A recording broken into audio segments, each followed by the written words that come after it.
Hey folks, Dave Ashenbrenner here, Legendary Motorcycles. In today's video of the Metalworking Masterclass Part 2, we're going to illustrate the tank tooling, actual fiberglass tank tooling that I built. I'll try to explain as much of it as I can. However, in Part 3, I've got my friend's shop to actually get our hands dirty, and we're actually going to make one of those together. So stay tuned for part 3 of this. Let's continue with part 2.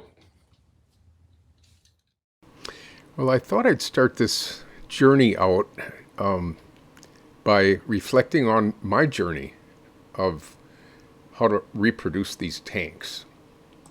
Anytime you have a company that you contract to make a product for you, there's always dies or molds involved in that. This is pressing steel, but it's done with a hydroform tool. Pretty big industrial project here.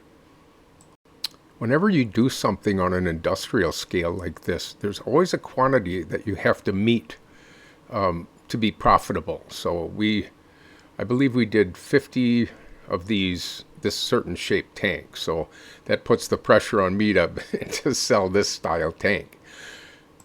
Even though there was a big price on making the tooling for this, the trick was to make this as cheap as possible, and the hydroforming process was that. This was a homologated, I guess that's the word, design that we used. It originally was the Manx Sprint tank, is what they called it. It was made by a company called Lida. Although the hydroforming process is a pretty good process, you can see the wrinkles, one along the top of the knee dents and one in the back corner, where the hydroformer didn't get it all the way down. So there was some post-processing that had to be done on these. The process works like this. There's a huge drum that comes down over the top of this tank. The metal itself is in the diameter of that bottom insert that you see right there, and the top part comes down. There's a thick rubber diaphragm in there, and above that diaphragm is filled with oil. As hydraulic pressure is exerted on that top diaphragm, it pushes down on the tank, and sequentially there's a male mold that comes up from underneath and is presented as the diaphragm is starting to inflate. And this is an example, or examples, of what we have after it comes off of that mold from the hydroforming. So there was, I think it was about $8,000 combined, including shipping, to ship it off to the company where they did this. So use your calculator and you can kind of figure out what we had in each one of these tank tops here. So we chose to go through these and make as many as we could. Well, we still had some left over by the end of the run, but this was the way to mass produce aluminum gas tanks. And while it was a viable way of mass producing gas tanks, we had a lot more designs that we were going to try to make, and doing it this way, it was too expensive to do it. So I was on the path of finding another way of doing it by hand, and here's what we came up with. This was the first tooling I built. It was just a thin layer of fiberglass, a couple layers of fiberglass with the gel coat, and I encased it in high performance concrete. We put fibers in it and all kinds of chemicals to make that concrete really strong.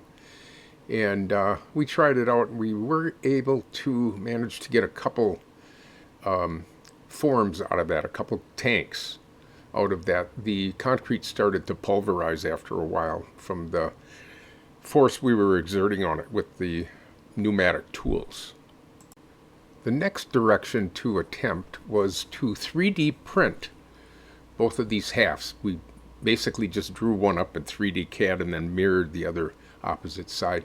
This worked for a couple of hammerings. They had to be about 1/2 inch thick, so that took a lot of a lot of 3D printing and a lot of materials. And they did give way. There's when the layers of print actually separated in one spot, and we ended up gluing it back together, clamping, putting flanges on it, and screwing the flanges together and everything else. But that didn't seem to be a permanent solution, so we tried the next thing.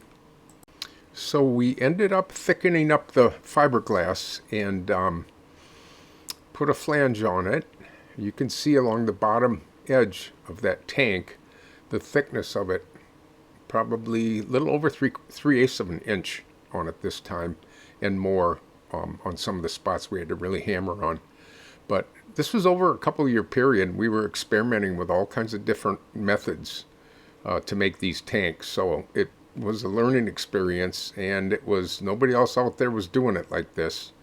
So I gotta say, we really pulled this thing off and made all the subsequent tank tooling the exact same way throughout the production run. And here's the two halves of the one we ended up developing into the way that we do it now. If you look straight above that, you'll see a brown gel coated tank, very thin fiberglass, probably 1/4 inch or less, that we started out with to try this out, but we already were on the putting the stand underneath it. That kind of got us in the right direction. The next part of the project was engineering that stand, and here's a good shot of it from bird's eye view.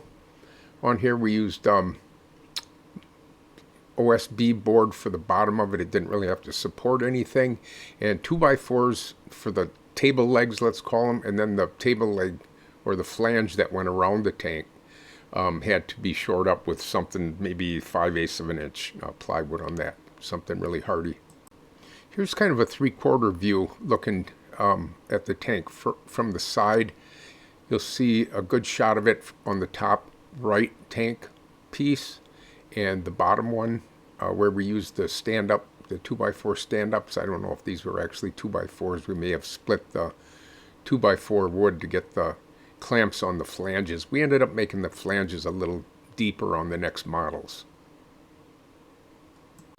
And here's what came out of those first molds. Now keep in mind that these were the first ones we ever did using this process. So these actually went back in and we plenished them with the long barreled rivet gun, which they turned out really nice. We didn't really have to do any other planishing. I did take them to the wheel just to give them that final touch on there, but the tank was absolutely perfect when it came out. That's off of a 68 Norton Fastback Commando. And the finished product, this ended up coming out really nice, and we adapted our methodology to doing the rest of our tanks from then on. All of our subsequent tanks were done using this method, and we had improved on it over the years, kept finding ways of making it better and making the process a little more efficient. But this kind of ends this part of the lesson, where we're going next to show you how to make that tooling, how we ended up making that tooling. We will actually take you through the process in the shop and show you a little bit about some secrets about fiberglassing that I learned along the way too. This was a multi-educational process, and I learned a lot along the way. So I'm going to pass all that on to you. I hope everybody comes and sees our third installment of this, and I'll see you out in the shop. Oops, almost forgot before we go. You saw the artwork, the metal artwork up front, introducing this video. This was how we made our statues right here. These are using that same technique. I made some aluminum art pieces. You'll see the progress. We made the mold, then we beat out this piece. We made the head on it separately in 2 halves. This is 1/2 of that entire thing. And a little fist bump before we go. We'll see you guys in the next video. This is Dave Aschenbrenner.